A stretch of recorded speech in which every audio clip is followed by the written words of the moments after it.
Alhamdulillahi Rabbil Alamin. Wassalatu wassalamu ala ashrafil mursalin wa ala alihi wa sahbihi wa barik wa sallim. Subhanaka la ilma lana illa ma 'allamtana innaka antal alimul hakim wa la hawla wa la quwwata illa billahil aliyyil azim. Assalamualaikum warahmatullahi wabarakatuh. Puan Hayati dan sidang pendengar IKIM FM yang dirahmati Allah Subhanahu wa taala sekalian. Izinkan saya untuk menyebut rumusan ataupun kesimpulan daripada perbincangan kita yang sudah begitu panjang lebar sirinya daripada surah Yusuf. Dan untuk makluman sidang pendengar semua, kalau kita perhatikan surah Yusuf, memang ia hanya bukan sekadar suatu cerita yang Allah Ta'ala persembahkan, tetapi ada rumusan yang telah datang daripada bibir Nabi Allah Yusuf AS sendiri. Dan rumusan itu juga datang daripada Allah Subhanahu Wa Taala. Maknanya tak lengkap esei itu tak ada rumusan, Yati. Macam kita ambil STPM dululah. Ada markah pada conclusion tu. Besar. Dan satu perkara yang kita perlu ingat, conclusion Allah ni dia tak sama dengan konsep kita buat conclusion.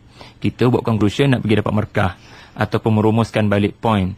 Tetapi Allah bila buat conclusion daripada ayat 100 hinggalah 111, satu ayat yang pertama daripada bibir Nabi Allah Yusuf AS yang mengembalikan rahmat anugerah baginda menjadi menteri Mesir, memulangkan kelebihan itu kepada Allah. Dan selebihnya Allah Subhanahu Wa Taala sendiri menyebut conclusion dalam bentuk berhati-hati dengan peristiwa-peristiwa yang berlaku pada diri kita. Adakah kita mempunyai kekuatan seperti Nabi Yusuf ataupun kelemahan seperti adik-beradiknya? Maknanya conclusion Allah ni bukan sebarangan conclusion. Ia menyebut faktor-faktor bagaimana Nabi Allah Yusuf itu menjadi kuat, bagaimana saudara-saudaranya menjadi bermaksiat dan sebagainya. Dan Allah Ta'ala menyebut di dalam hujung-hujung surah Yusuf, penghujung sebenarnya, antaranya adalah laqad kana fi qasasihim ibratun liulil albab. Suatu ayat yang telah kita angkat di awal-awal segmen ibrah dulu, Yati. Dan ibrah ini adalah bagaimana kaitan sejarah dengan keadaan, dengan situasi kita hari ini. Tak semua orang belajar sejarah dapat ibrah. Jadi kadang-kadang kan sidang pendengar, Allah Subhanahu Wa Taala ni bila dia mahu menghubungkan antara peristiwa silam dengan keadaan kita pada hari ini, kadang-kadang Allah Ta'ala dia mengekalkan lokasi sesuatu tempat yang pernah berlaku sesuatu azab ataupun sesuatu keunikan berlaku pada generasi terdahulu. Allah kekalkan tempat tu dengan keadaannya. Sebagai contoh, saya di Jordan pada minggu lepas, kita pergi ke Laut Mati. Allah kekalkan Laut Mati itu sampai sekarang supaya kita beringat macam mana ia kawasan yang sangat rendah dan lautnya 8 kali ganda lebih masin daripada laut biasa. Orang boleh terapung di atasnya, kerana supaya kita beringat kalau kita melakukan perbuatan maksiat yang sama seperti kaum Lut dahulu, iaitu atatuna ar-rijala syahwatan min dunin nisa. Hari ini orang panggil homoseksual. Allah boleh memberikan azab sampai diterbalikkan muka bumi, yang di atas turun ke bawah, yang di bawah dinaikkan ke atas dan dilontarkan dengan batu-batu yang berapi sebagaimana digambarkan oleh Allah Subhanahu Wa Taala. Soalnya kalau kita pergi ke tempat-tempat seperti itu, kita beringat ke tidak? Kita pergi ke contohnya ke Gua Ashabul Kahfi. Salah satu lokasinya yang begitu kuat riwayatnya berada di Amman, Jordan. Saya sampai di gua ini. Dan sejauh mana kita menghayati, memahami bahawasanya Allah Subhanahu Wa Taala boleh menghidupkan sesuatu yang mati dan boleh mematikan sesuatu yang hidup. Sebagaimana Allah menghidupkan semula para pemuda Ashabul Kahfi selepas ditidurkan ratusan tahun. Kalau 3 hari itu pun dah pelik. Kalau 30 hari itu pun dah pelik. Ini kan pula 3 tahun tidur baru dibangunkan. Ini kan pula 30 tahun. Ini kan pula 300 tahun. Betul. Maknanya Allah Subhanahu Wa Taala mahu membicarakan pentingnya sejarah, kadang-kadang dalam bentuk mengekalkan lokasinya itu sampai sekarang. Dan kadang-kadang bukan setakat Allah Ta'ala kekalkan lokasi itu, bahkan kita diminta pergi ke sana Ada yang optional, nak pergi tak nak pergi, itu terserah kepada kita, Yati. Nak pergi ke Mesir, nak pergi ke Jordan, nak pergi ke Syria, ada makam-makam, ada tempat-tempat yang dikekalkan sampai sekarang. Nak pergi tak nak pergi, itu terserah kepada kemampuan kewangan masing-masing. Tetapi ada tempat yang Allah Ta'ala kekalkan lokasi dan kita wajib pergi bila kita ada kemampuan. Seperti Kaabah itu sendiri, seperti Bukit Safa dan Marwah itu sendiri. Allah mengekalkan lokasi peristiwa besar yang berlaku kepada Nabi Ibrahim, Nabi Ismail dan Siti Hajar ini, dan kita bukan sekadar boleh mengenang sahaja mendengar cerita ini. Kita kena pergi sendiri, berlari-lari di situ, tawaf di situ, rasai sendiri. Ini cara Allah menghubungkan sejarah ke dalam diri kita supaya kita merasai sendiri bagaimana situasi kita berada di tempat Siti Hajar.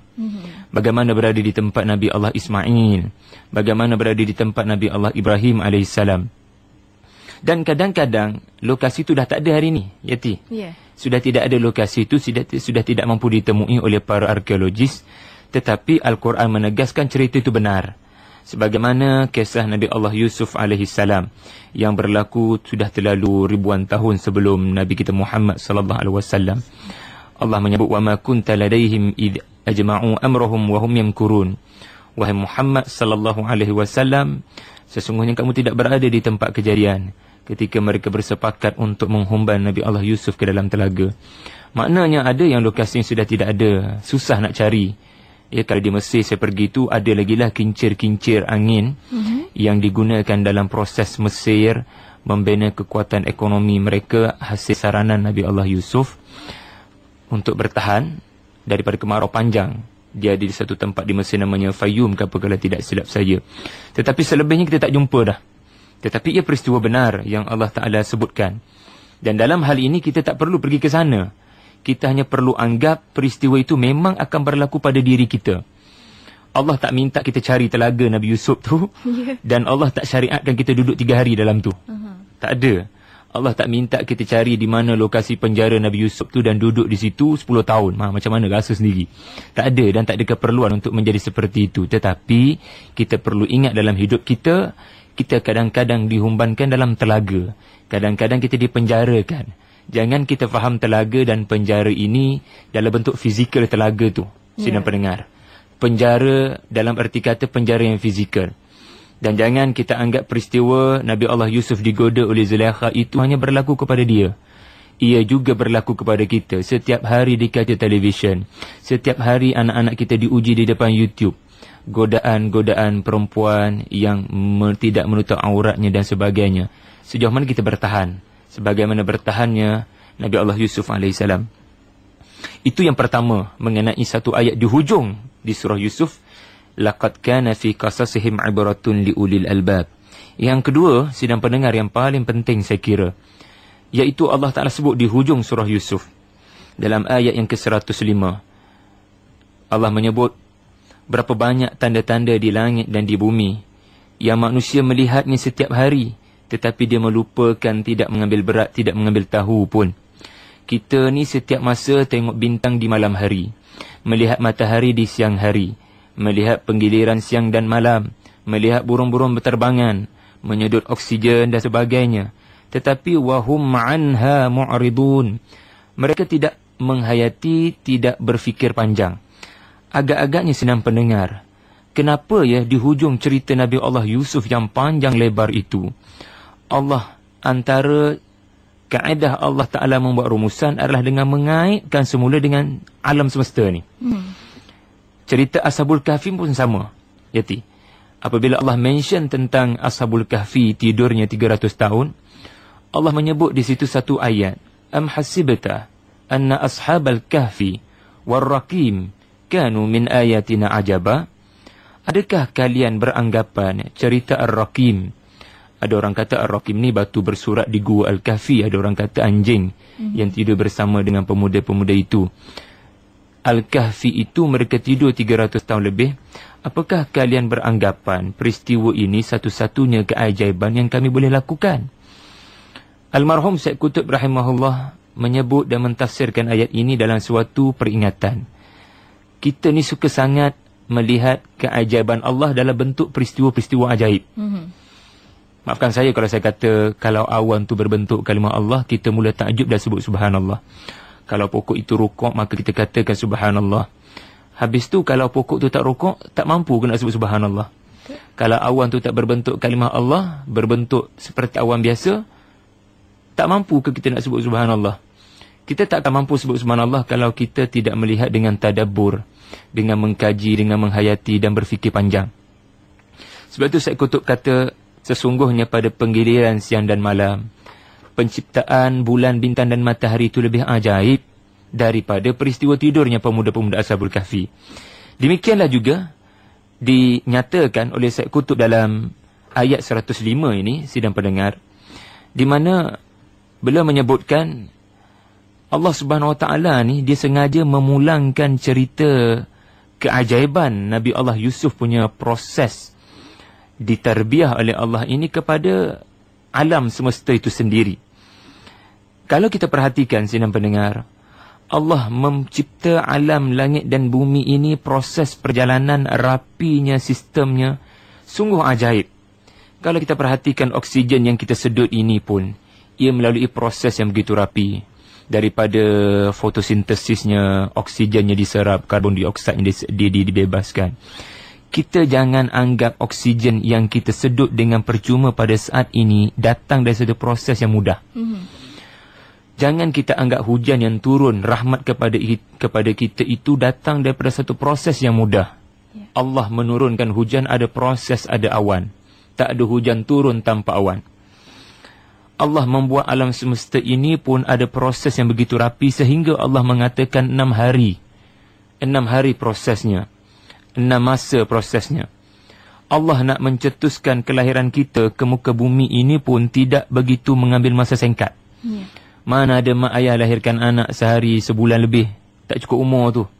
Tetapi kesemuanya melalui proses yang sangat rapi, 9 bulan. Betul. Maka kaitkan pula dengan cerita Yusuf. Saksikan proses rapinya Allah mengatur perjalanan hambanya yang bernama Nabi Yusuf AS. Ini kalau kita perhatikan, sidang pendengar, menunjukkan Allah Ta'ala ini maha wujud, maha ada, kerana kita bayangkan siapa yang mengatur perjalanan Nabi Allah Yusuf ini dengan begitu rapi. Saya beritahukan kepada sidang pendengar, cuba perhatikan, cuba lihat. Kita cuba rumus balik, feedback balik, kita reverse balik 8 kronologi berikut. Pertama, Nabi Allah Yusuf dihumban dalam telaga. Tanya satu soalan, kalau dia dipatut ulang macam mana? Mati. Kalau duduk 3 hari gelap gelita dalam telaga, macam-macam boleh berlaku.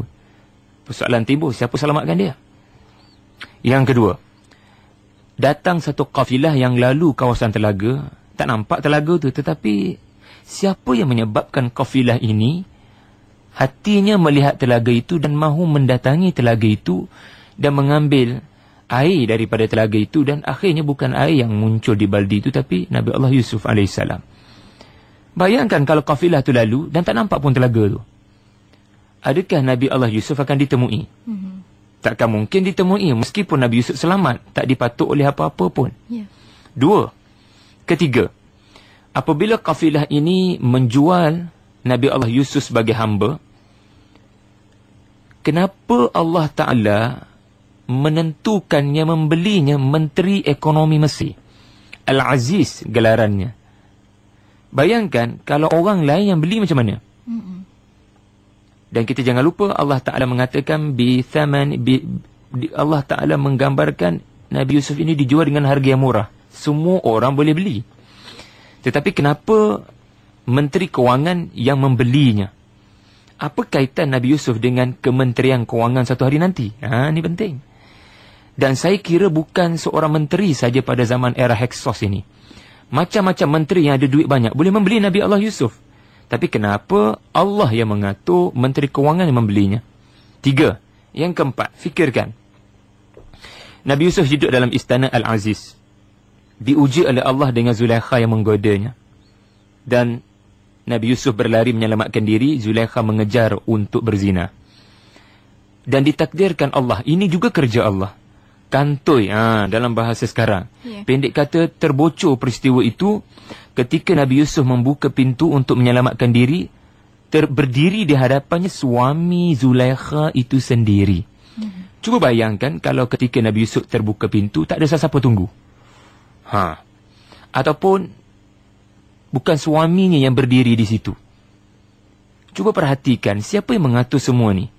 Boleh saja Nabi Yusuf membebaskan diri tanpa terkantoi ataupun tanpa terbocor, di mana bukan ada orang pun berdiri ketika dia membuka pintu.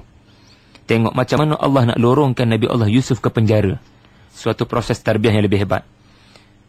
Dan bagaimana peristiwa ini tersebar. Bagaimana Zulaikha dan Nabi Allah Yusuf AS tersebar. Ada perkara tidak manis telah berlaku dalam istana. Kelima, ketika Nabi Allah Yusuf AS dipenjarakan, datang banduan, 2 orang banduan, tanya satu soalan. Kalau Nabi Yusuf berseorangan dalam penjara, akan berlakukah peristiwa Nabi Allah Yusuf dibebaskan? Kalau Nabi Allah Yusuf sepenjara dengan 2 orang banduan, tetapi 2 banduan tu tak mimpi apa-apa. Mimpi yang tak ada kaitan dengan apa yang dia takbirkan di dalam Al-Quran.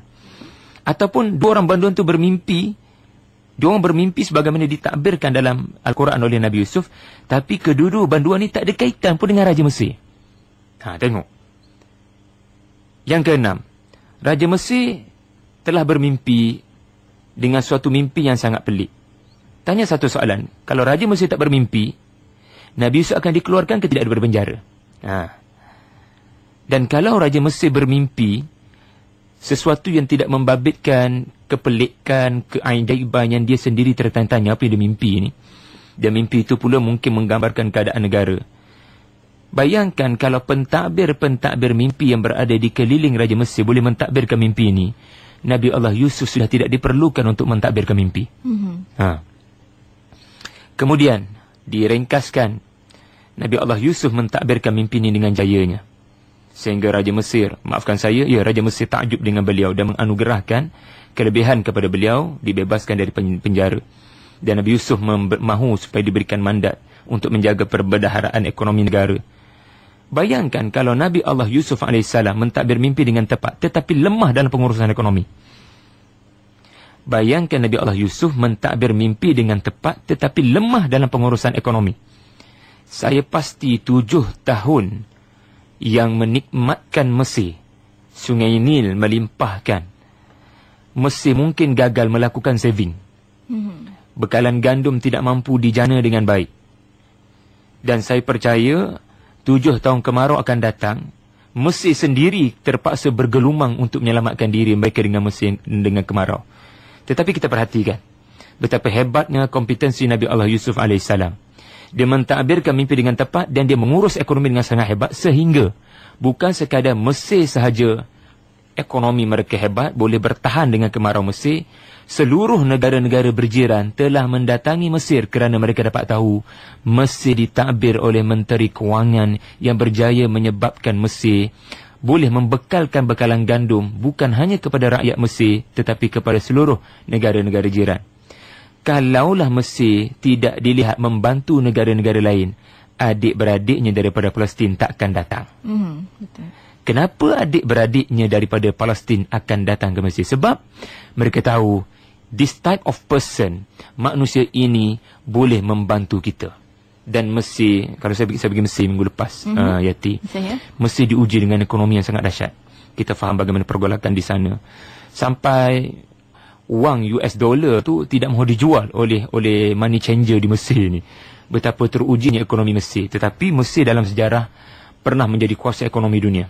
Ketika kemarau panjang ini mereka bertahan dengan bekalan gandum. Dan last kali saya nak sebut, ini yang cerita yang tertangguh ni.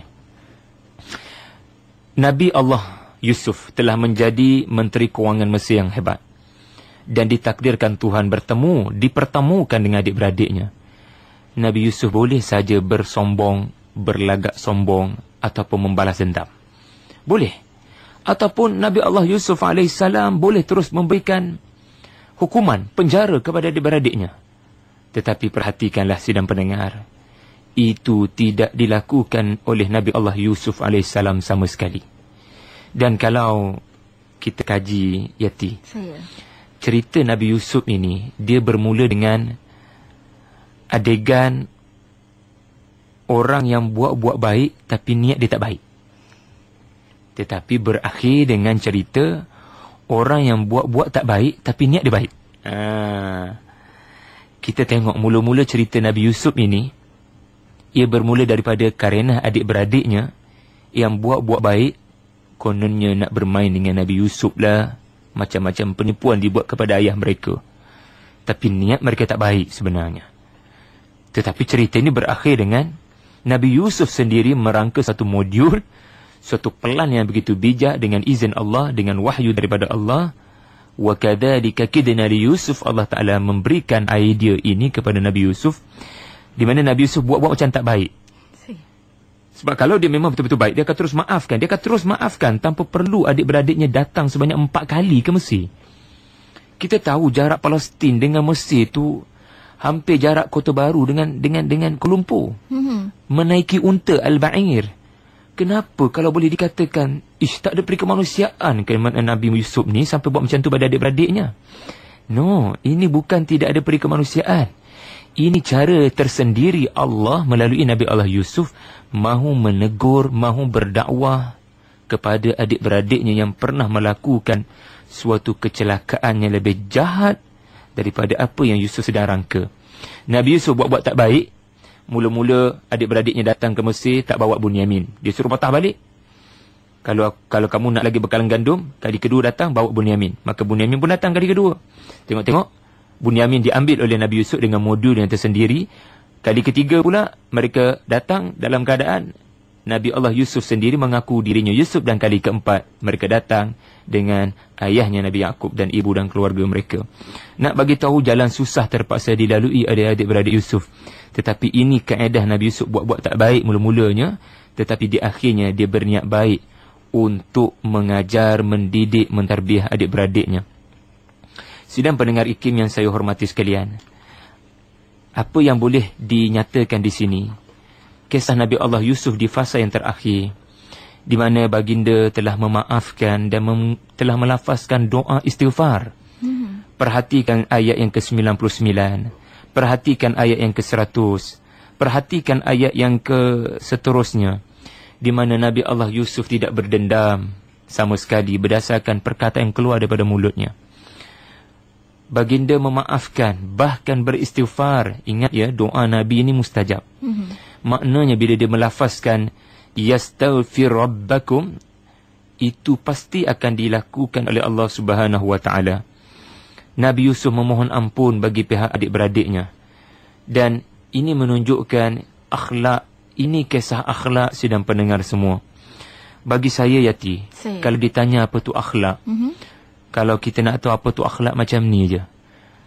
Apa orang kata pasal kita bila kita tak ada di sisi mereka? Kalau kita duduk dengan diorang, dan diorang bercakap mengenai kita, itu bukan akhlak tu. Sebab orang tu mungkin mengampu, mungkin orang tu nak ambil kesempatan. Ini beza personality dengan akhlak. Personality kita menampilkan diri dan orang berkata kepada kita benda yang mungkin betul, mungkin tidak betul. Tetapi akhlak adalah something, sesuatu yang orang perkatakan tentang kita ketika kita tidak ada di sisi mereka. Baik ataupun buruk. Baik ataupun buruk. Cuba hantar perisikan. Cuba dengar apa yang diorang borak tentang kita. Dan mereka tu rapat dengan kita. Dan mereka jujur memperkatakan tentang kita. Kalau mereka mengatakan sesuatu yang baik tentang kita, si fulan ini, maka itulah akhlak kita. Sebab dia tak boleh dibuat-buat. Dia adalah kesan hubungan, bagaimana orang melihat kita. Dan satu perkara penting, akhlak ini adalah konsepnya, lama-kelamaan orang akan kenal siapa kita. Ini dia, lama-kelamaan orang akan kenal siapa Yusuf. Lama-kelamaan orang akan kenal hati budi adik-beradiknya. Lama-kelamaan orang akan kenal siapa kita. Ini dia akhlak. Sebab itu, sidang pendengar IKIM, saksikan macam mana akhlak Nabi Allah Yusuf AS apabila ayah dan ibunya dan adik-beradiknya datang. Al-Quran menggambarkan dalam ayat 99. Awa ilaihi abawai. Kemudian ayat seterusnya, rafa'a abawahu 'alal 'arsy. Macam mana Nabi Allah Yusuf ini menurut setengah mufassirun, ketika Nabi Yaqub dan keluarganya adik-beradik didatangkan ke Mesir selepas berlakunya peristiwa Panjang Lebar, di mana Nabi Yusuf telah mengaku dirinya Yusuf di hadapan adik-beradiknya yang merayu bekalan gandum, yang seterusnya sampai mereka tak percaya ini Yusuf. Di pintu masuk di Mesir itu pun Nabi Yusuf sudah menyambut, memeluk, mencium. Bayangkan perpisahan 40 tahun lebih, dan dibawanya ibu dan ayahnya ini ke singgahsananya dan didudukkan di kerusi kebesaran. Ini tafsiran para ulama daripada maksud ayat rafa'a abawahu 'alal 'arsy. Tanya diri kita, hari ini umur kita dah berapa tahun? Kita mungkin orang yang sukses dalam kejayaan. Soalan pertama, mak dan ayah adakah bersama dengan kita dalam fikiran, dalam hati kita ketika kita rasa kita dah berjaya? Adakah kita sudah peluk, cium dahi, tangan mak dan ayah kita sebagaimana apa yang diperlakukan oleh Yusuf kepada mak dan ayah mereka, Nabi Yaqub? Dan adakah kita mendudukkan ibu dan ayah kita di kerusi kebesaran kita? Maknanya ibu dan ayah tidak dibiarkan di kampung, kita kucuk tangan ketika hari raya sahaja, tetapi bersama-sama menikmati kemewahan, kelebihan yang ada pada kita. Sukses yang sebenar adalah apabila ibu dan ayah merasai bersama hasil kejayaan kita. Ini yang ditonjolkan dalam peristiwa cerita Nabi Allah Yusuf AS. Dan saksikan pula akhlak Nabi Yusuf dengan saudara-saudaranya. Perhatikan dahulu macam mana ketika mereka tertanya-tanya, kamu ke Yusuf? Kami tak percaya langsung kamu ini Yusuf, sebab kamu ini menteri di hadapan kami. Maafkanlah kami, wahai Yusuf. Qalu tallah laqad atharakallahu alaina fa in kunna la khati'in. Yusuf, kami merayu, maafkan kami atas kesilapan kami yang silap. Kami humban kamu dan kami punya perasaan dendam, maafkanlah kami. Saksikan Yusuf mengatakan apa? Tallah qala la tathriba alaikumul yawm. Wahai adik, wahai saudara-saudaraku, tidak ada cercaan untuk kamu daripadaku pada saat ini. Yaghfirallahu lakum, mudah-mudahan Allah mengampunkan kamu. Ini akhlak Nabi Allah Yusuf AS. Dan last kali saya nak sebut, ketika fasa keempat, yang tadi fasa ketiga, fasa keempat, di mana bersama dengan Nabi Yaqub tadi, Nabi Yusuf mengatakan 3 perkara kepada adik-beradiknya. Pertama, Allah telah mengeluarkan saya daripada penjara. Tengok, Nabi Yusuf dia tak ungkit balik. Kalau dia nak ungkit, dia akan kata, Allah mengeluarkan saya daripada telaga yang korang semua humban aku dulu. Tengok ayat ini, betapa hati-hatinya Nabi Yusuf memilih perkataan. Ketika suasana harmoni, reunion ini berlaku dengan sangat-sangat hebat. Kita tak boleh nak gambarkanlah 40 tahun perpisahan, bertemu dalam keadaan yang sangat berbeza. Yang kedua, Nabi Yusuf kata, waja'a bikum minal badwi. Dan Allah mendatangkan kamu sekalian adik-beradikku daripada desa yang badui, kemarau yang kering, yang desa yang kering kontang. Maknanya Nabi Yusuf memberitahu, kalian didatangkan Allah daripada desa kemarau datang ke Mesir berkali-kali. Nabi Yusuf tak ungkit pun tentang korang dulu datang banyak kali ke aku yang berbuat baik pada korang semua, bagi gandum berkali-kali. Dia tak ungkit tentang dirinya. Dan last kali, min ba'di an nazzagha syaitanu baini wa baina ikhwati. Selepas syaitan memecah belahkan hubungan antara kita. Sekali lagi, Nabi Yusuf AS tidak mengungkit dan tidak menyandarkan perbuatan ini kepada adik-beradiknya, meskipun memang adik-beradiknya yang bersalah. Dia mengembalikan, dia mengingatkan, dia memecah belahkan hubungannya sampai berlakunya dia dihumban. Semua ni angkara hati-hati adik-beradiknya diganggu oleh syaitan. Maknanya ada pihak ketiga, tidak directly blame kepada adik-beradiknya. Wallahu alam yati. Mudah-mudahan dengan berakhirnya kisah Yusuf ini, kita mendapat pelajaran yang sangat besar. Dan pelajaran daripada sejarah ini takkan boleh diperolehi kecuali orang yang ulil albab, yang mempunyai fikiran yang tajam, mahu mencari yang tersirat daripada yang tersurat, insya-Allah. Insya-Allah, itu kata orang tu, indahnya Allah mencatatkan sejarah ya Ustaz ya, untuk kita nikmati kisah dan juga ambil ibrahnya insya-Allah. Dan Ustaz, sebenarnya kita pun ramai rakan-rakan kita di FB waktu ini, kita akan ambil mana yang kita sempat Ustaz, dan di talian kita di 03-6205-1500 masih nak ada senanti panggilan anda di hujung sana. Dan daripada Muhammad Rahim di FB kita Ustaz, dia kata, Assalamualaikum Ustaz, kata melalui kaedah Nabi Yusuf mendidik keluarganya, adakah dibolehkan untuk kita mendidik dengan ketegasan sedemikian rupa kepada ahli keluarga dengan niat di akhirnya kita akan menerangkan justifikasi perbuatan kita, Ustaz? Soalan yang baik ya, daripada penyoal kita di Facebook. boleh ke kita menggunakan ketegasan, dan kemudiannya daripada ketegasan, kekerasan yang telah kita lakukan itu kita memberikan justifikasi. Bagi saya perkara yang paling penting kita belajar daripada Nabi Allah Yusuf adalah kreativiti dalam berdakwah. Saya sudah kupas panjang ketika fasa Nabi Yusuf di penjara, sehingga ada ulama mengatakan 15 teknik dakwah fardiyah telah digunakan Nabi Yusuf untuk mentauhidkan, memasukkan tauhid ke dalam diri dua orang banduan yang sepenjara. Demikian juga dakwah yang sebenar bukan kepada orang lain, kepada adik-beradik sendiri. Dan Nabi Allah Yusuf AS telah bersikap kreatif. Kalau Nabi Allah Yusuf tidak kreatif, dia akan terus memaafkan adik-beradiknya dan meminta adik-beradiknya memanggil Nabi Allah Yaqub ayahnya datang ke Mesir. Kesan perubahan pada diri, tahap keinsafan di atas kesilapan pada pandangan saya minimum. Tetapi dengan cara yang tersendiri, dengan izin Allah, wa kadzalika kidna li Yusuf.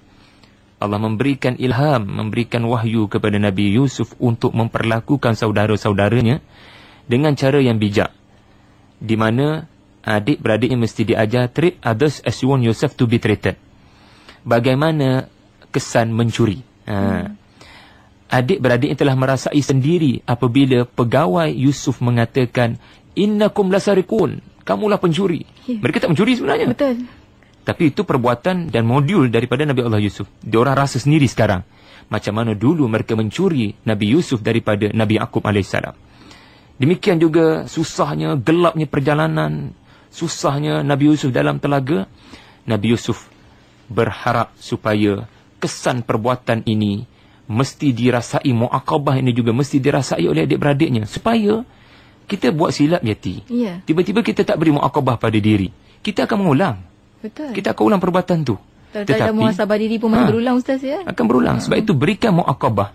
Dan adik-beradik Yusuf ni jenis degil. Tiada siapa yang boleh memberikan mu'aqabah pada mereka. Jadi kuasa yang ada pada Nabi Yusuf bukan untuk membalas dendam, tetapi untuk mentarbiah, supaya jangan buat benda ni lagi pada orang lain. Dan akhirnya mereka merasai keperitan itu pada fasa ketiga. Mereka datang lagi ke Mesir dan digambarkan sampai mereka dah tak ada baba'i. Mereka dah tak ada apa-apa lagi nak dipersembahkan, kecuali sedikit saja bata, sistem bata yang ada waktu tu. Dan adik-beradik Yusuf mengatakan, wahai raja, sedekahlah selebihnya, anggaplah tu sedekah. Maknanya tolonglah beri yang setimpal lebih daripada apa yang ada, barang kami ada. Sebab mereka sudah terlalu perit dengan apa yang mereka lalui. Dan ketika keperitan itulah Nabi Yusuf terus mengaku kepada dia, hal alimtum, masihkah kamu ingat apa yang kamu telah buat kepada Yusuf? Terus dia tak sanggup tengok adik-beradiknya susah. Dia terus mengatakan, kamu mesti ingat apa yang telah kamu buat pada Yusuf? Dan adik-beradiknya tanya, adakah kamu ni Yusuf? Mereka tak percaya. Maknanya ini adalah satu proses dakwah yang kreatif. Kadang-kadang dengan ketegasan berkesan, kadang-kadang dengan kelembutan berkesan. Kita kena mendidik orang dengan prinsip yang disebut sebagai prinsip sains kemanusiaan. Maksud saya, kadang-kadang sains kemanusiaan ni Allah sebut dalam bentuk cerita Nabi Yusuf. Cerita Nabi-Nabi, bagaimana berdepan dengan manusia keras seperti Firaun, bagaimana berdepan dengan masyarakat Mesir. Kan berbeza pendekatan Musa AS dengan pendekatan Nabi Yusuf. Maknanya tidak sama. Jadi kita juga tidak boleh membuat satu kesimpulan mudah dengan berkeras akan berkesan, ataupun berlembut akan berkesan. Tengok makhluk kita jenis macam mana, hubungannya dengan kita bagaimana, dan fikirkan keadaan yang terbaik. Asas dalam sains kemanusiaan ini ada yang mengatakan, berikan telinga dulu, dengar dulu apa masalahnya. Sebab itu Nabi SAW didatangi oleh banyak orang, tanya soalan sama tapi jawapannya berbeza. Sebab Nabi memahami orang itu jenis apa dan apa tahap terbaik untuk ditazkirahkan orang-orang seperti ini. Ada orang berkesan dengan cara tulisan, risalah, SMS. Ada orang berkesan dengan cara, kamu ni nak cakap tentang solat awal waktu, kamu sendiri aku kenal tak pernah solat awal waktu. Maknanya kita kena berfikir panjang untuk menyampaikan sesuatu maudhu' dengan cara yang paling ringkas tetapi berkesan. Ya, tapi tak bermaksud kita kita boleh berhenti dan lihat saja tu tak boleh juga. Tak boleh. Ya? Itu tidak boleh, insyaAllah. Itu dia. Dan mungkin disebabkan tadi Ustaz pun ada cakap tentang bila kata Allah beri sesuatu tu pada Nabi Allah Yusuf AS tu bukannya apa yang dimahu, tapi apa yang diperlukan sebenarnya, Ustaz. Daripada rentetan cerita tu. Ya, macam mana kalau kita ni sebagai orang biasa ni, Ustaz, nak berlapang dada dengan setiap apa yang Allah telah berikan pada kita, Ustaz? Kalau kita mahu berlapang dada dengan apa yang Allah Subhanahu Wa Taala tentukan, takdirkan kepada kita, bagi saya jangan lepaskan perkataan Allah daripada mulut. Itu saja. Biasakan diri, apa pun berlaku, perkataan Allah itu di mulut kita. Selamatkan mulut kita daripada melafazkan perkataan selain Allah. Lihat Nabi Yaqub ketika diuji dengan kehilangan Yusuf. Lihat Nabi Yaqub ketika kehilangan pula Bunyamin. Lihat Nabi Allah Yaqub ketika dikhabarkan kepadanya Yusuf itu sebenarnya hidup dan menjadi menteri Mesir. Baju Yusuf itu ada bau, dan Nabi Yaqub dapat merasai baunya itu daripada kejauhan. Adik-beradik ini telah bawa pulang selepas menginsafi bahawasanya yang duk berikan kepada mereka bekalan gandum itu sebenarnya adik mereka yang mereka humban dahulu. Saksikan kesemua perkataan keluar daripada Nabi Yaqub, perkataan keluar daripada anak Nabi Yaqub, Nabi Yusuf. Ini parenting sebenarnya. Kesemua itu Nabi Yusuf mewarisi sahaja apa yang ada kepada Nabi Yaqub. Nabi Yaqub mewarisi apa daripada Nabi Ishaq. Para anbiya dididik untuk tidak melepaskan Allah daripada pergantungan. Tidak ada yang boleh menenangkan jiwa kita, hati kita, kecuali Allah. Roh kita ni, dia bersih. Sekali buat dosa, dia tak tenang. Kalau penyakit badan, rawatan banyak daripada tanah. Sebab jasad daripada tanah. Ubat-ubatan herba, homeopati dan sebagainya. Roh asal daripada mana? Tanya soalan ini. Roh datang daripada Allah. Yas'alunaka 'anir ruh, qul ruh min amri rabbi. Maka kembalilah kepada Allah, hati akan menjadi tenang. Ala bi dzikrillah tatma'innul qulub. Maka insya-Allah kita akan mula berfikir positif sebaik sahaja kita menyebut Allah di mulut kita. InsyaAllah. InsyaAllah. Dan Ustaz, bahkan masa pun dah sampai ke hujung-hujung ni, Ustaz. Sedikit kesimpulan untuk minggu ini, Ustaz, untuk yang terakhir di surah Yusuf ni, Ustaz. Bagi saya, kesimpulan yang boleh kita buat, sememangnya susah untuk membentuk sikap di permulaan. Tetapi apabila sikap berjaya dibentuk, sikap akan membentuk kita. Pelajaran besar daripada surah Yusuf adalah pelajaran dari sudut akhlak, sikap, karakter. Jadi dalam proses mujahadah memang susah di mula-mula sahaja. Tetapi apabila kita lulus dalam ujian mujahadah 30 hari ini, 30 hari non-stop sebagaimana Ramadan, install new habit yang baru, insya-Allah kesusahan di awal itu akan menyebabkan habit itu akan membentuk kita. Sikap yang baru itu akan mengawal, kontrol secara automatically kita di kemudian hari, insya-Allah. Sehingga kan kita tak perlu orang kejutkan kita bangun subuh. Kita tak perlukan jam loceng mengejutkan kita. Tak perlu nak ketuk-ketuk bantal dan sebagainya. Kita akan bangun secara automatically. Kerana ia disebut oleh para sarjana dalam sains kemanusiaan sebagai muscle memory. Syaratnya apa? 30 hari non-stop. Kerana inilah falsafah Ramadan. Operasi sikap, falsafah pembentukan habit dalam bulan Ramadan. InsyaAllah.